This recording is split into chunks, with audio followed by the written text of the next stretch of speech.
Dari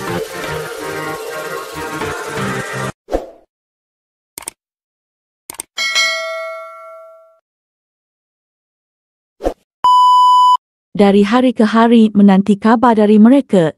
Ya Allah, permudahkanlah urusan mereka di sana dan juga lindungilah mereka.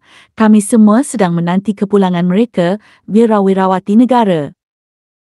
3, 2, 1, jump! Allah rezekikan dia boleh buat big box. Saya memang buka ice box selalu. Itu yang close tu, Masya Allah. Tapi sebagai penutup dia adalah kita semua tak patut. Pukul berapa ni? Tak patut dah ni. Ya Allah, dah pukul 9 dia tak patut kalau kamu tak patut, tak patut. Berhibur tak enak malu. Solat lewat waktu, baca Quran pun tak mahu. Jangan jadi macam tu.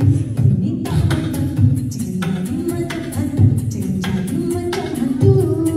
Macam hantu.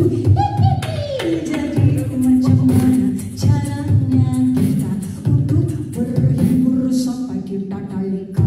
Caranya mudah sahaja kawan. Boleh berhibur jangan berlebihan. Caranya macam mana? Solat tepat waktu, baca Quran selalu. Kalau tak tahu sesuatu tanyalah pada guru.